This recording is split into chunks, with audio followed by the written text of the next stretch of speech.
Alhamdulillah, wassalatu wassalam ala maulana rasulillah wa ala alihi wa sahbihi wa man walah. Mes chères sœurs et chers frères, salam alaikum wa rahmatullah. Bienvenue dans une nouvelle émission de débat de société.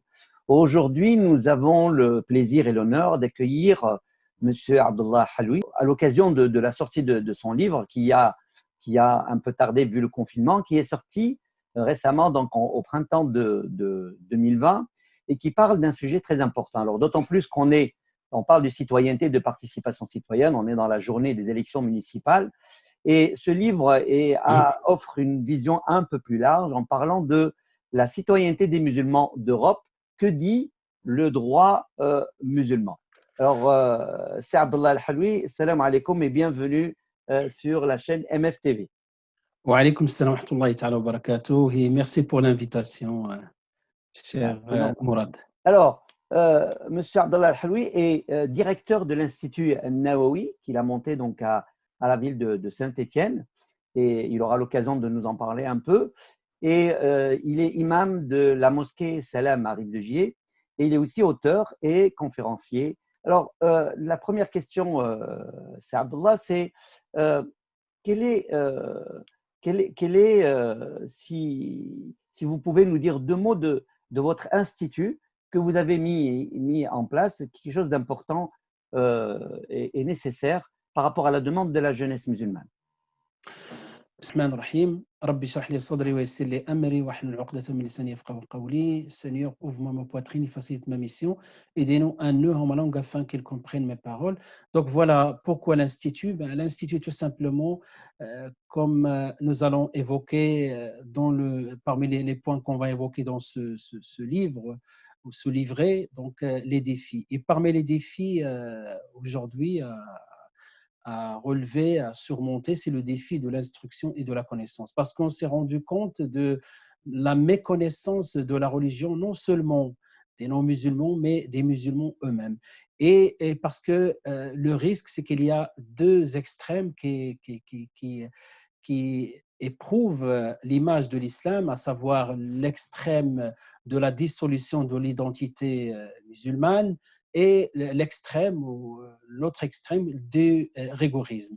Et donc, nous avons essayé de mettre en place un certain nombre de modules pour que nos jeunes puissent se libérer intellectuellement et on leur donne les outils à partir duquel nous savons compose l'argumentation ou bien ce qu'on appelle aussi l'ahkam sharia, les prescriptions. Et donc, on leur donne la connaissance de ces sciences islamiques. Bien sûr, je tiens à remercier les deux IESH de Paris et de Château-Chinon qui nous ont beaucoup inspirés. On essaie d'être conformes à leurs programmes parce que ces programmes-là sont des programmes qui sont inspirés aussi de ce qui est étudié dans les universités de théologie musulmane. Donc, ce sont des programmes normalisés. Donc, nous n'avons pas inventé des modules style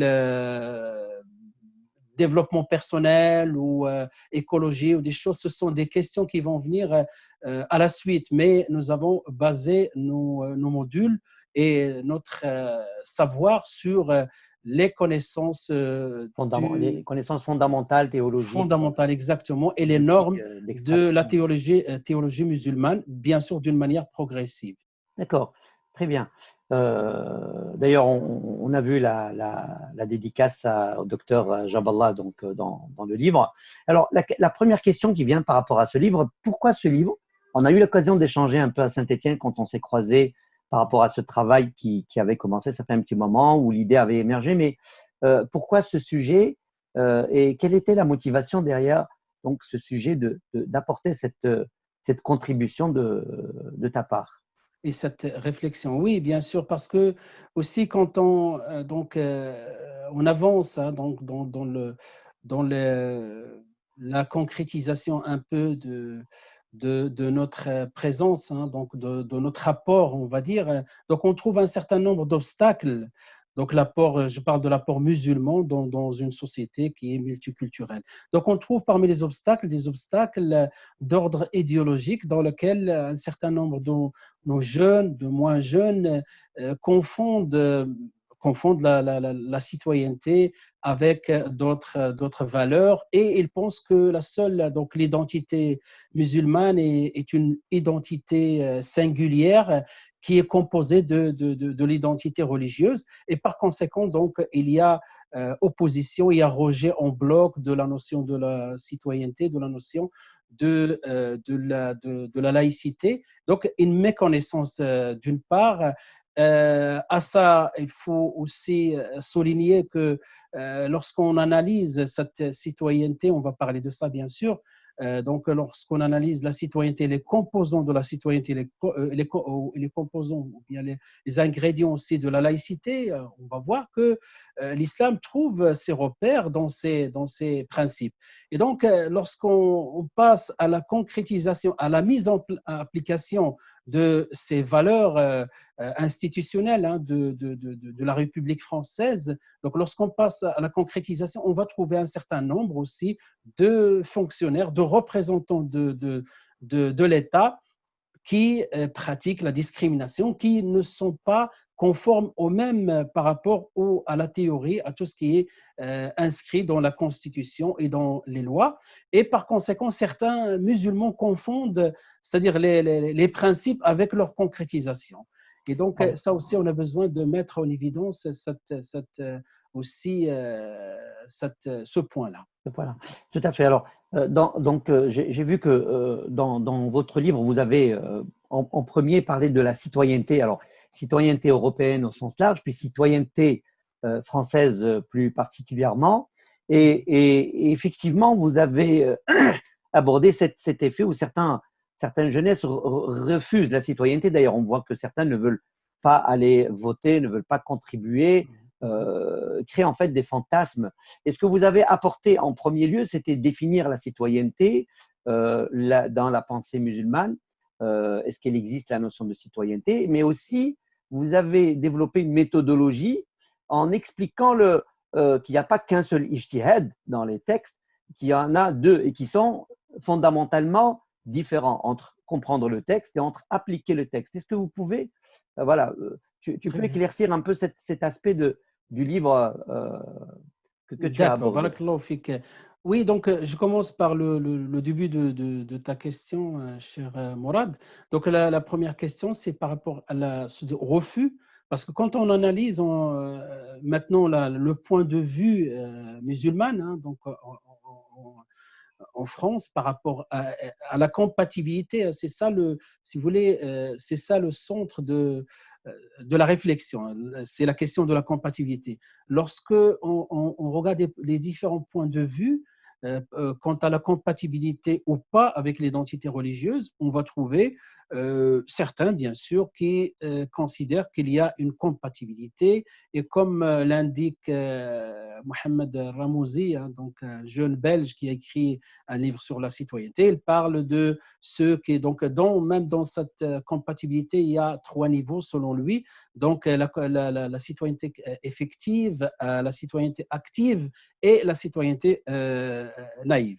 Donc ça, c'est pour l'information et pour l'introduction. Ensuite, moi, ce qui m'intéresse, c'est la deuxième partie qui est ceux qui pensent que c'est incompatible. Ceux qui sont incompatibles, comme je l'ai évoqué auparavant, donc soit par rapport à la méconnaissance de la citoyenneté, c'est pour cela qu'on va essayer, Inch'Allah, je vais dans la deuxième partie de ma réponse parler de cette méthode-là pour pouvoir comprendre est-ce qu'il est compatible ou pas, et parler des deux formes de l'ijtihad que tu as mentionné. Donc, soit la méconnaissance de la citoyenneté, soit la confusion entre les principes et leur concrétisation, soit pour des convictions religieuses, hein, de point de vue idéologique. Et par rapport à ça, donc je ne vais pas tarder par rapport au troisième point, par rapport si tu veux, le troisième profil, hein, donc ceux qui ont une conviction religieuse, que les deux sont incompatibles. Soit je suis musulman, soit je suis français. Et donc, ça, je ne vais pas tarder là-dessus parce que dans le livre, j'ai essayé, tentative de déconstruire leur argumentation qui ne tient pas, debout. Donc, quant à ceux qui n'ont pas compris, est-ce que donc la méconnaissance de la citoyenneté, ce public m'intéresse beaucoup. Ben, pour cela, donc, on va d'abord poser cette question-là de point de vue théologique, de point de vue droit musulman. Donc, d'abord, c'est une question qui est nouvelle hein, quand on parle de la question de la citoyenneté, telle qu'elle est présentée aujourd'hui, telle qu'elle est définie dans la Constitution française, c'est des questions qui restent quand même nouvelles.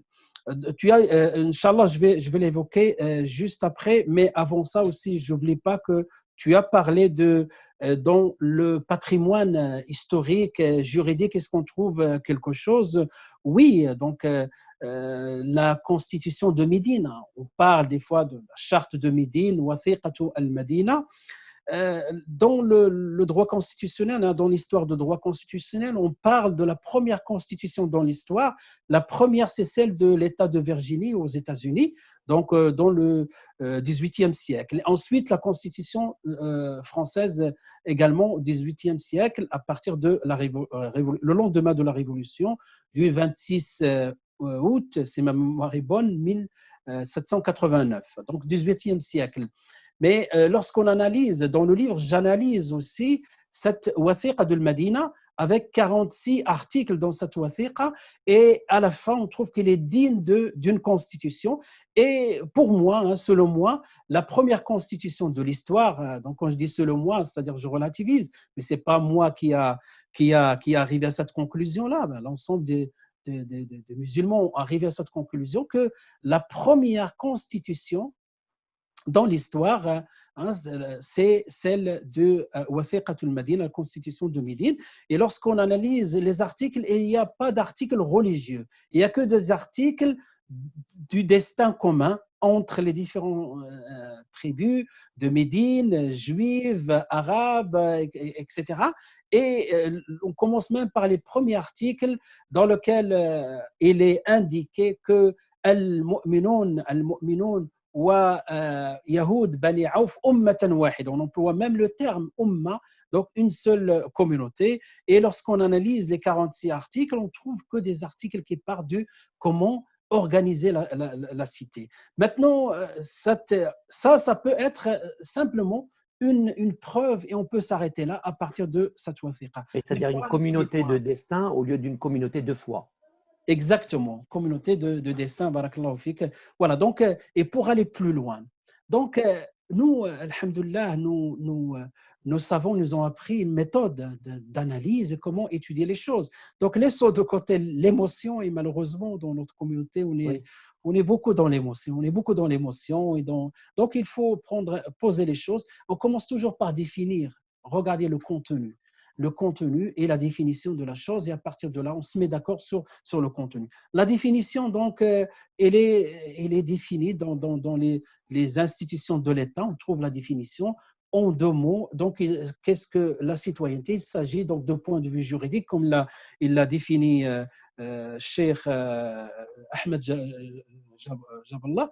Donc, à la conclusion de tout ça, on arrive à un contrat, hein, donc un contrat entre ainsi un individu et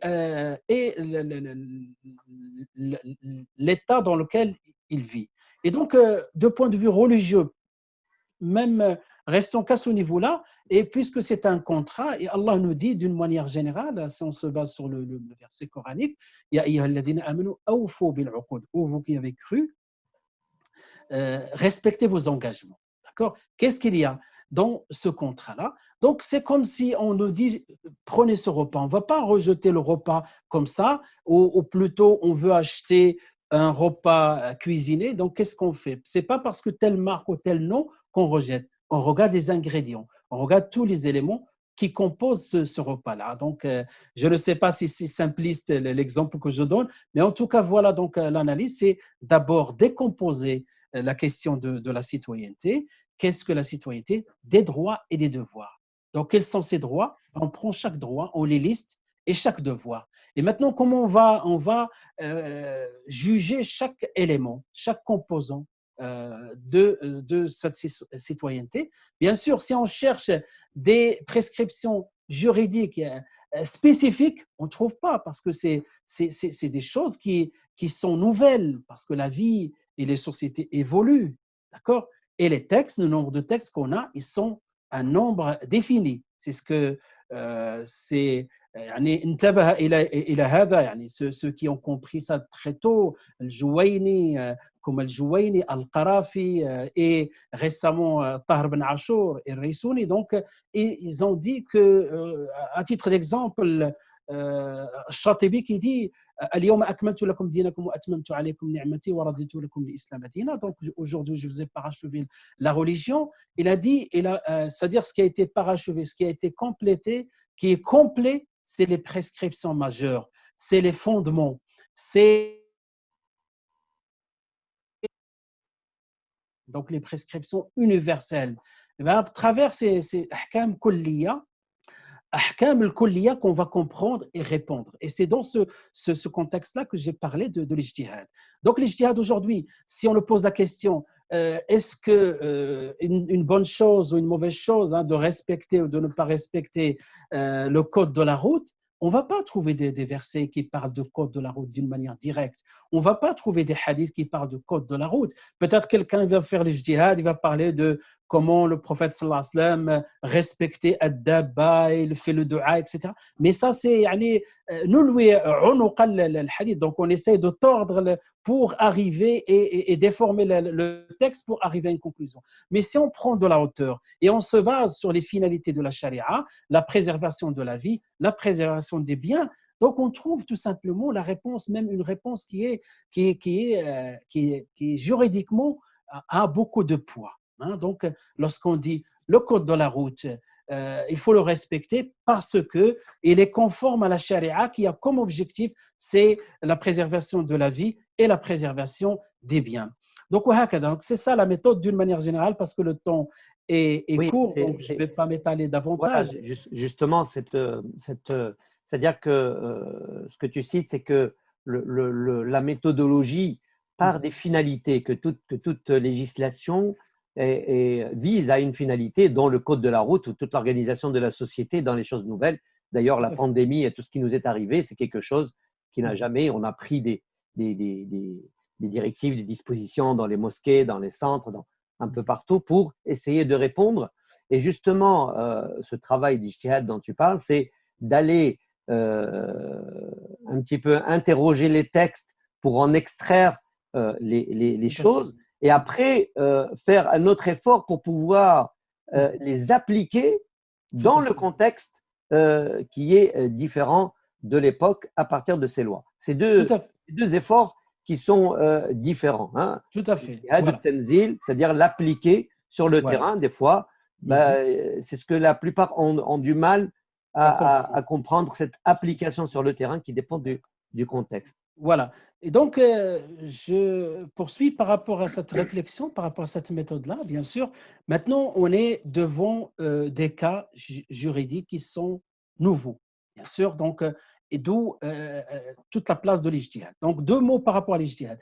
Donc, l'ijtihad, il y a un adage juridique, l'ijtihad ma'a nass, ça c'est connu. Donc, nul ou pas de ijtihad en présence d'un texte. Et ce texte-là, les ulama, ils ont détaillé qu'il est catégorique dans la transmission et catégorique dans la compréhension. Donc là, il n'y a pas de ijtihad. Mais donc deux cas, on a besoin de faire l'ijtihad, donc en absence de texte, ou bien, ici ce que j'ai évoqué, ou bien en cas de contradiction entre deux textes, donc une contradiction apparente, bien sûr, il n'y a pas de contradiction dans la législation musulmane puisqu'elle a la même source. Donc cet ijtihad d'abord de l'extraction, donc c'est-à-dire en absence de texte. Donc si on n'a pas de texte, on va faire référence à ce qu'on appelle al-qawa'id al-kulliya, les règles fondamentales Et ce que j'ai essayé aussi dans un prochain travail, Inch'Allah, sous la direction aussi de Cheikh Ahmed Jaballah, donc ce qui va être, donc le terme que j'ai trouvé le plus proche de Al-Kulliyat, c'est les universaux, hein, les universaux de l'islam. Et dans les universaux de l'islam, il y a deux choses. Il y a les maqasid kulliya, donc les maqasid majeurs, et il y a l'ahkam al-kulliya, les prescriptions majeures. Donc deux choses qui composent ce qu'on appelle القواعد الكلية ou bien الأحكام الكلية. Donc, on se réfère, hein, donc à titre d'exemple, j'ai donné des exemples dans le livre. Par exemple, pour le cas d'absence de texte, hein, donc il se trouve que Amr ibn al-As, radiallahu anhu, qui était dans une situation, sans rentrer dans les détails, et s'est levé en état de souillure majeure, c'est-à-dire janaba, et il n'a pas pu se laver. Donc, à l'époque, il n'y avait pas encore zaman al-tashri', il y avait encore des ahkam qui n'étaient pas encore révélés. Et qu'est-ce qu'il a fait? Donc, il a fait tayammum, il a fait sa salat, il a présidé même la salat. Donc, il a pas pris sa douche. Des compagnons étaient étonnés par rapport à ça. Ils vont aller voir le prophète sallallahu alayhi wa sallam et la réponse, lorsque le prophète sallallahu pose la question à Amr ibn al-As, il va lui dire, mais Ya Rasulallah, khiftu ala nafsi min al-halak, et il s'est référé à qawlullahi azza wa jalla, wa la taqtulu anfusakum. Donc j'avais peur pour ma part, pour mourir hein, de froid. Donc il s'est référé à quoi? Il n'a pas une prescription juridique précise par rapport à sa situation, mais il va se référer aux fondamentaux, aux prescriptions majeures de la religion. Il va dire, j'avais peur de mourir. Et le prophète, sallallahu alayhi wa sallam, bien sûr, il accepte ce type d'argumentation. Et les exemples sont nombreux. Aïcha radiallahu anha, al-Mu'minin, aussi lorsqu'on lui a dit donc, des hadiths comme Inna al-mayyita yu'addabu fi qabri, le hadith est authentique, il est connu, il a une explication. Et elle, c'est-à-dire, elle rejette celui qui a cette lecture apparente, donc bibuka et ahli. Donc, je ne sais pas si je l'ai dit comme ça, donc que le défunt, celui qui est enterré, il est en train de subir des épreuves de l'qabr, ou plutôt châtiment de la tombe, par rapport à la pleure de sa famille. Qu'est-ce qu'il dit à Aïcha? Donc, il se réfère, donc il y a une contradiction apparente à ses yeux-là. Donc, il se réfère, radiallahu anha wa ardaha, à quelque chose de majeur. Donc, les repères de la religion sont les prescriptions majeures. Elle dit, qu'est-ce qu'elle dit exactement? Donc, aucune âme ne porte les fardeaux d'une autre âme. Donc, c'est quelque chose de fondamental. Et on trouve ce verset-là, donc ce verset plusieurs fois dans le Coran. Maintenant, quant à donc, ça, c'est l'ijtihad de l'extraction. Aujourd'hui, en absence de texte spécifique, on se réfère à maqasid al-sharia ou bien à prescription majeure. Mais maintenant, la deuxième forme de l'ijtihad, donc de la concrétisation. Maintenant, une fois qu'on a extrait le hukm, comment le mettre en application? Pour le mettre en application, il faut aussi avoir une connaissance de ce qu'on appelle fiqh al-ma'alat ou fiqh al-muwazana bayna al-masalih wal mafasid, c'est-à-dire mesurer les conséquences des actes et faire l'équilibrage entre le préjudice et l'intérêt. Et Dieu sait que dans toute entreprise, comme il l'a mentionné, l'imam l'Izz ibn Abd Salam, donc dans son livre qui est un livre de référence de grande qualité, le Masalih, qui parle de le Masalih, des intérêts, il a dit ya Izz, donc c'est rare qu'on trouve une maslaha à 100%, une mafsada à 100%. Il y a toujours un mélange entre les deux. D'où aussi ces règles qui nous ont mis en place, nos ulama. Donc, le préjudice ne peut pas être levé par un autre préjudice équivalent. Donc, إذا تعارض مفسدتان روعي أعظمهما, c'est le sens, si deux préjudices s'opposent, on tient compte de le plus préjudiciable. وهكذا درء المفاسد مقدم على جلب المصالح. Donc, repousser le préjudice passe avant d'acquérir l'intérêt.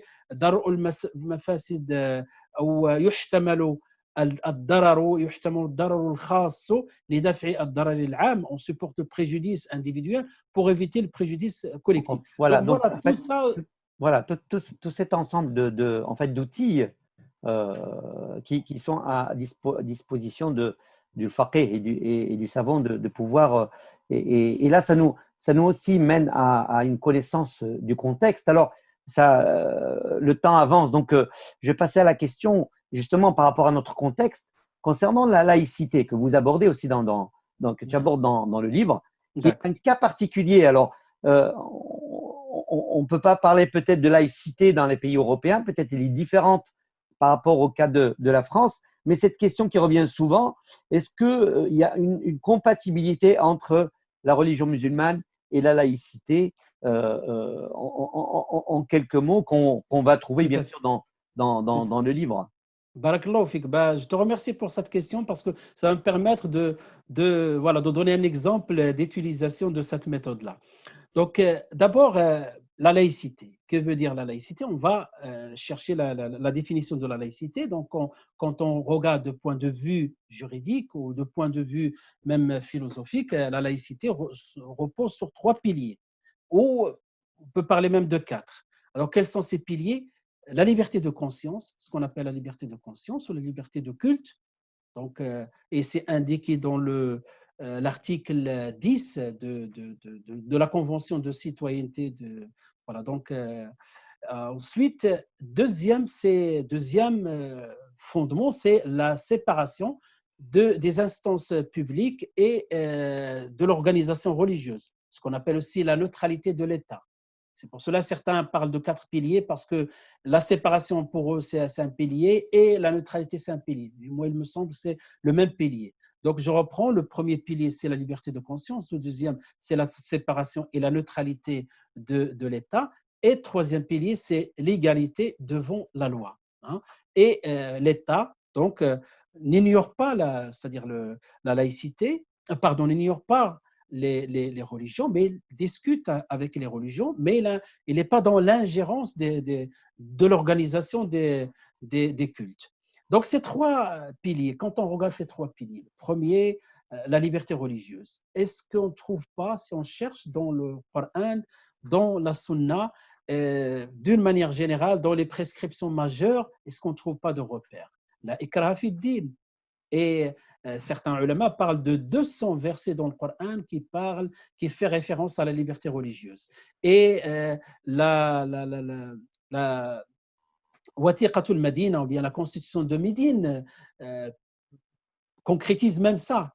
Donc ça, c'est la première chose. La liberté, on la trouve, la ikraha fi din, lakum dinukum waliya din, etc. Donc on ne va pas travailler là-dessus. La séparation, ça aussi, on trouve des références, on trouve même très tôt. Donc malheureusement, on connaît mal notre patrimoine. Quand on regarde à l'époque de Ali, radiallahu anhu, à l'époque de Omar ibn Khattab, Ali qui va aller vers Shurayh, Shurayh al-Qadi, et pour porter une affaire et poser plainte. Donc, lui, le pouvoir exécutif, et pourtant, il n'a pas mélangé les choses.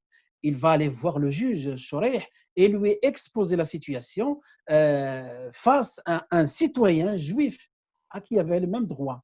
Donc, cette séparation qu'on trouve aussi concrétisée dans cette période-là et plus tard. Et donc, on va aller s'adresser vers le juge, donc ce qu'on appelle ici la séparation entre les pouvoirs exécutifs, judiciaires, etc.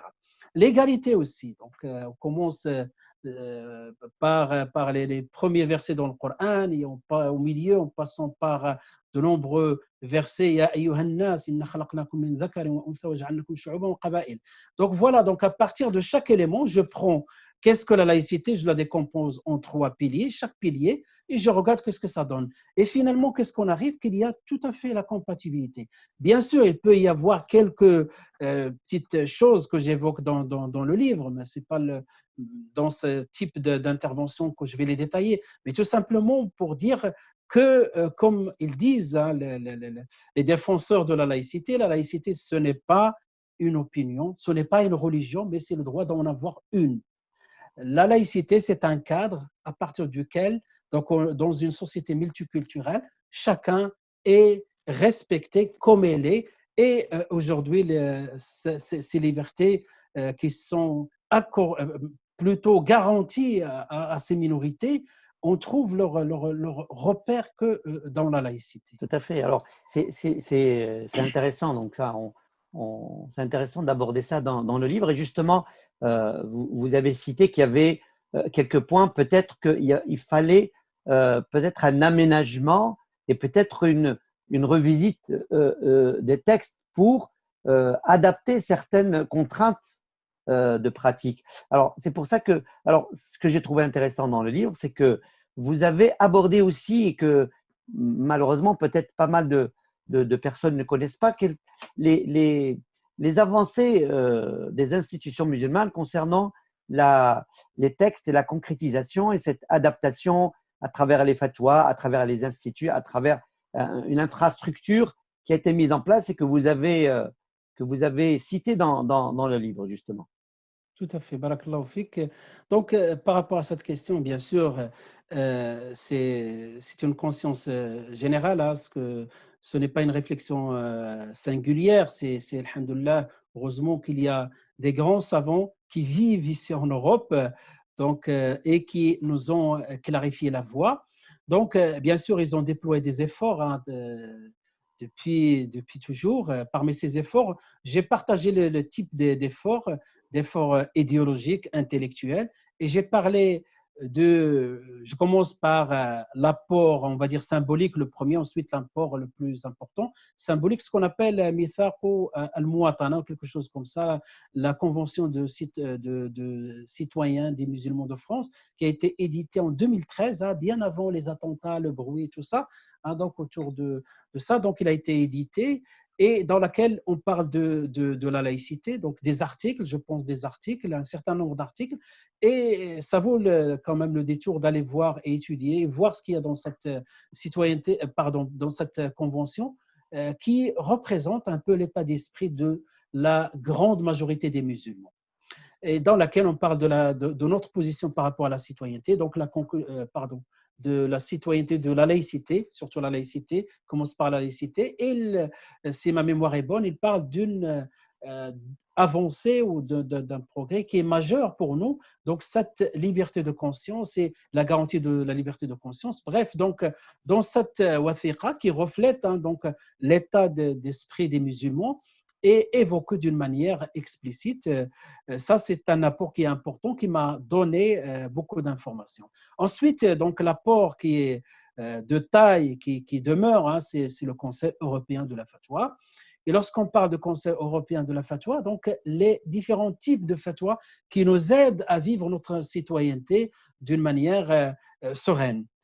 Il y a des types de fatwa d'ordre, parce que vous savez, entre parenthèses, si on se réfère à des fatwas qui viennent de l'autre côté de la mer, qui viennent de l'autre côté d'autres continents, et dans lequel donc une vision très réduite, une vision très littéraliste, hein. Donc on va conclure qu'on n'a plus rien à faire en France, on doit partir de la France, qu'on appelle al-hijra, parce qu'il y a une rigidité, il y a aussi un manque de connaissances, hein, donc, ou plutôt une méthode de rigorisme qui est contraire aux caractéristiques de la charia, à savoir la flexibilité et la souplesse. Donc, le Conseil européen de la fatwa donc, a émis des fatwas dans tout ce qui est cultuel, des actes cultuels.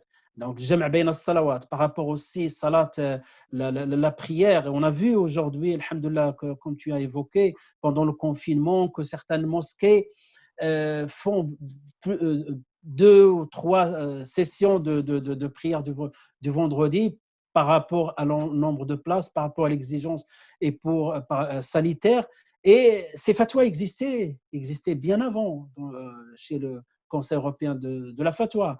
Les actes culturels, avancer le Jumu'ah aujourd'hui, comme tu le sais, il y a beaucoup qui travaillent, si on attend le Jumu'ah à 14h et finir à, je ne sais pas, à 15h, beaucoup de personnes qui vont soit quitter leur travail, soit ne pas faire le Jumu'ah. Et donc, alhamdoulilah, il y a des fatwas dans ce sens-là qu'on peut avancer le temps de… Et ça, c'est l'école hanbalite. Et subhanallah, ce que j'ai dit aux étudiants, parce que la dernière année, en 4e année, lorsqu'on a les outils, on étudie ces fatwas-là pour comprendre l'argumentation. Et ce que j'ai remarqué, que jamais le Conseil européen de la fatwa a déformé quelque chose, qui a amené quelque chose qui n'existait pas. Il se base toujours sur quelque chose qui existe, comme le cas de calcul astronomique pour déterminer la vision, pardon, pas la vision, le premier jour du mois du Ramadan, le dernier jour, etc.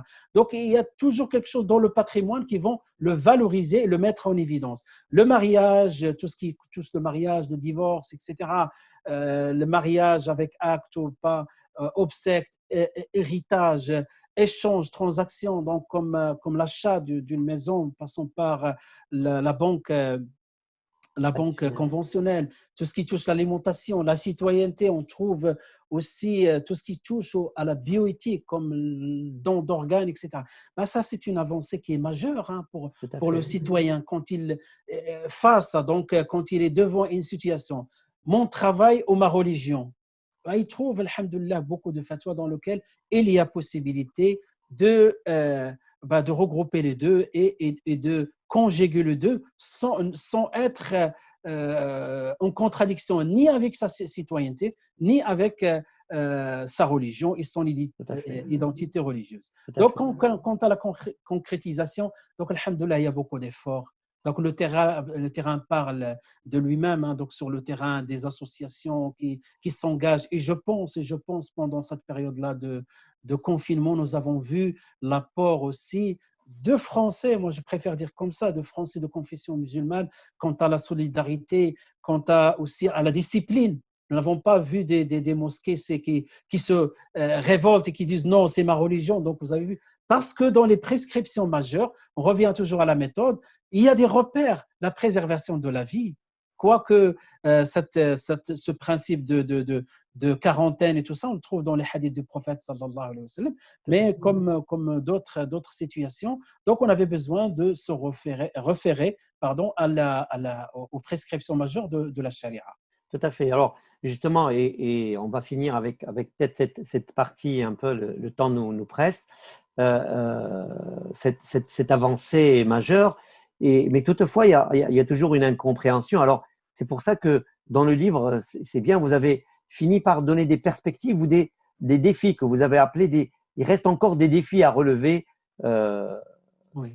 par la communauté musulmane, justement, à ce niveau. Tout à fait.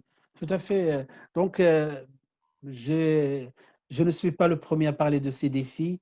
Je ne suis pas simplement, j'essaie de compiler, d'apporter une contribution, une petite contribution personnelle, mais ces défis sont. Il y a beaucoup d'écrivains, beaucoup d'intellectuels musulmans qui ont parlé de ça. J'ai fait référence à quelques livres et aussi par rapport aussi de cours avec Cheikh Ahmed Jaballah. Donc, parmi ces défis, c'est quelque chose de concret qu'on le vit tous les jours. Hein. Donc, la dissolution, ce qu'on appelle la dissolution de l'identité musulmane. Et à l'opposé, le rigorisme, deux extrêmes. Comment faire face à ces deux extrêmes? Et il attire ces deux extrêmes. Et sur le terrain, on voit, et moi, en tant qu'aumônier aussi des prisons, ben je vois, il n'y a pas que dans les prisons, il ne faut pas faire des fantasmes par rapport aux prisons. Donc, certains pensent que les prisons, c'est un autre monde. Hein. C'est comme le monde de l'extérieur, à quelques ajustements près. Donc, on le trouve aussi à travers aussi la discussion avec nos jeunes dans les mosquées, ailleurs et à travers surtout les réseaux sociaux. C'est ce rigorisme qui a une place considérable, hein, même dans vous faites une recherche sur un moteur de recherche, vous tapez islam, les premiers sites qui montent, c'est la plupart, hein, des rigorismes, je ne sais pas, en tout cas, comment ils ont de l'avance par rapport au reste, en tout cas, ça existe. Et c'est un problème majeur. Alors, il va falloir, maintenant, on n'a pas en face une jeunesse à 100% qui est novice et qui veut apprendre. Et on va mettre en place avec eux, donc dans un processus de formation, des outils pour qu'ils comprennent la manière de comprendre sa religion. Le problème, il faut déconstruire et ensuite construire. Vous imaginez, des fois, on vous dit, c'est pas la peine d'acheter une maison, une vieille maison, il vaut mieux construire une et ça vous revient beaucoup plus cher et moins d'énergie. On passe notre temps aujourd'hui à déconstruire, à déconstruire. Et d'ailleurs, c'est l'objet du premier livre sur les 73 groupes, donc un apport aussi symbolique par rapport à cette lecture rigoriste de ce hadith-là, qui reste quand même un hadith fragile quant à sa recevabilité, c'est-à-dire au niveau de l'authenticité, il est vraiment fragile, voire il est plus proche d'un texte qui est daïf que d'un texte qui est sahih. Et pourtant, c'est toujours une question de formation, d'accès à l'instruction, d'accès aussi. Voilà. La langue arabe est aussi nécessaire pour aller puiser dans, vous avez cité des sources qui sont encore en langue arabe, l'Izz ibn Abd al-Salam, Shatibi, ce n'est pas d'accès facile à une jeunesse qui n'a pas encore pris le temps de forger, de se former. Tout à fait. Donc voilà, ça c'est ce point-là, je pense que c'est le point majeur. Hein. Et à partir de là, je pense que tout le reste découle de ce point-là. Donc une faiblesse par rapport à notre éducation et par rapport à notre formation. Et surtout, nous sommes la Ummah de Iqra. Et moi, je dis, il y a quelque chose de plus fort que le premier verset qui a été révélé, Iqra. Il a enseigné à Adam. Dès la création, il a enseigné à Adam. Et donc, c'est nous, la Ummah, qu'on doit vivre avec l'ilm. Et le ilm du début jusqu'à la fin, en passant par le milieu. Donc ça, malheureusement, donc notre participation fait défaut. Une faible influence aussi des institutions musulmanes. Il va falloir aussi que le travail à ce niveau-là se fasse au niveau des institutions musulmanes représentatives de l'islam. Et parmi les défis aussi, la faible participation de musulmans. Aujourd'hui, on a encore certains qui partagent des textes ou plutôt des messages avec les gens en leur disant que c'est haram. Hein? Donc, c'est haram de voter parce que Allah dit « Inil hukmu illa lillah ». Parce qu'Allah dit « La loi ou le jugement n'appartient qu'à Dieu ».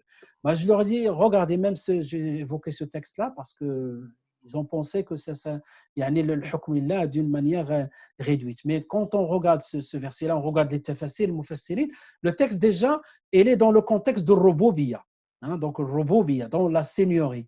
Que Dieu le créateur est celui créateur, celui qui possède l'univers, celui qui gère l'univers. Dans ce contexte, on ne parle pas. Et quant à le hukm, quand on hukm, on ne parle pas de ça. En tout cas, c'est hors sujet. Donc, on prend des textes qui n'ont rien à voir et une vision simpliste, elle est toujours plus facile à transmettre qu'une vision complexe. Donc, une faible participation, une image, c'est ça, l'image de l'islam aujourd'hui qui fait défaut.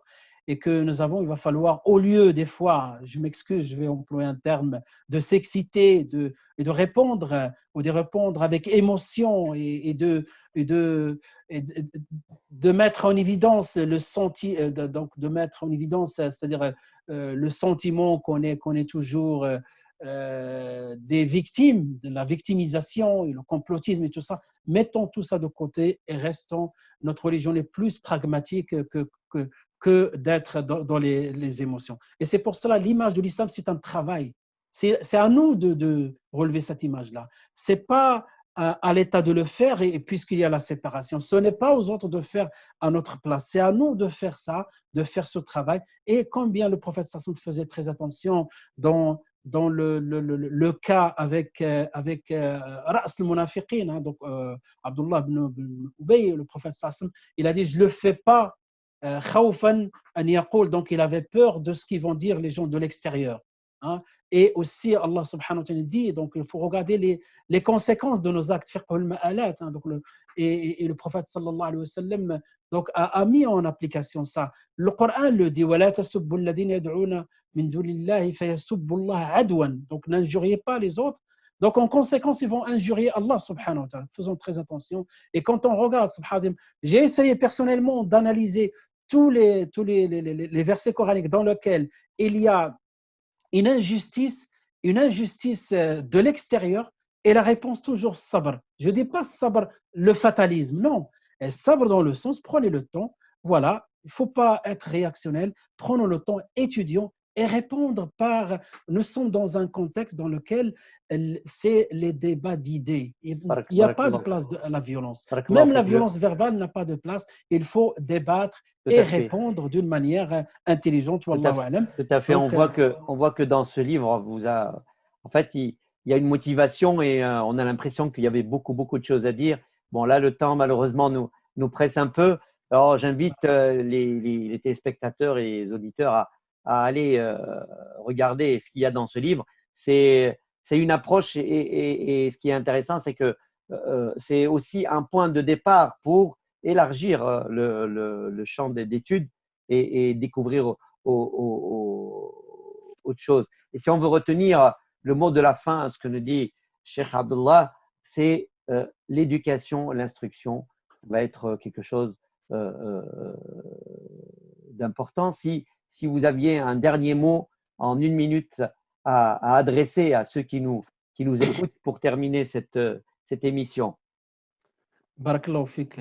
Donc, il y a beaucoup de choses à dire, mais vraiment, s'il y a quelque chose à retenir dans tout ça, au-delà de la question de la citoyenneté, de la laïcité, mais d'une manière générale, comment avoir une vision, on va dire, mutanasiqa, donc harmonieuse de notre religion, c'est de considérer les fondements de la religion. Et même, doit être ça une leçon pour les éducateurs. Commençons à apprendre à nos enfants, à nos jeunes, les fondamentaux et libérer leur esprit. Et petit à petit, donc, ils vont peupler autour des fondamentaux, ils vont peupler les détails. Donc, il faut que ça soit quelque chose présent dans nos formations, dans notre éducation, dans notre transmission, c'est cette notion-là des fondamentaux et petit à petit, on passe aux détails. Malheureusement, aujourd'hui, ce qui s'est passé, c'est que beaucoup de jeunes sont noyés sont noyés dans les détails et ils ne lèvent pas la tête pour voir les jalons de cette religion, les repères. Les fondamentaux sont les repères. Quand tu perds le nord, reviens à ce repère-là et tu vas voir. Et cette vision harmonieuse, c'est facile à dire comme ça, mais c'est un défi aussi pour changer le logiciel à partir de lequel nos jeunes fonctionnent aujourd'hui. Donc les jeunes, ils veulent pour chaque question une réponse dans le Coran et dans la Sunna. On leur dit que dans le Coran, il y a 500 versets prescriptifs, c'est-à-dire les versets qui parlent des ahkam, des lois. Et dans le Sunna, le Bukhari, si on cumule, sont les répétitions, ça tourne autour de 3000 et Muslim Hakada. Donc le nombre limité de textes ne peut pas répondre au nombre illimité de questions. Et pour répondre à ça, comme il a dit Al-Shatibi, c'est Al-Yawma akmaltu lakum dinakum, c'est-à-dire Allah il a parachevé cette religion et l'ahkam d'une manière générale en parachevant les prescriptions majeures et ce n'est pas, on ne parle pas des détails. Donc, reste le point, c'est pour cela, Inch'Allah, dans les perspectives, donc je souhaite toujours, je suis dans une phase de collecte de maximum d'écrits autour de cette question-là de l'kulliyat. Wallah, jusqu'au point maintenant, chaque fois que j'entends quelqu'un qui parle et emploie ce terme kulliyat, je suis devenu sensible à ce terme-là, donc les universaux, et je suis en train, alhamdoulilah, de collecter un maximum, et sous la direction du docteur Cheikh Ahmed Jaballah. Donc, on va essayer, Inch'Allah, ça prendra le temps que ça prendra, pour que ça soit mûr, Inch'Allah, de parler, même si on peut, d'une nadaria, d'une théorie globale ou ne serait-ce que les règles à mettre en place pour comprendre cette manière-là de voir la religion d'une manière globale. Barakallahu fik, Barakallahu Cheikh fik. Abdullah. Encore merci d'avoir accepté cet entretien, d'avoir répondu présent et en nous attendrons avec intérêt le prochain ouvrage. Inch'Allah, donc mes chères sœurs et chers frères, nous arrivons au terme de notre émission. Donc, le mot de la fin, c'était éducation. Nous sommes la communauté de Iqra et passer au-delà des préjugés, nettoyer les préjugés dans tous les sens du terme. L'ennemi premier, c'est l'ignorance. Donc, je vous dis à bientôt dans une nouvelle émission dans Débat de société. Wassalamu alaikum wa rahmatullahi ta'ala wa barakatuh. Wa alaykum assalam wa rahmatullahi ta'ala wa barakatuh. Jazakumullahu khairan.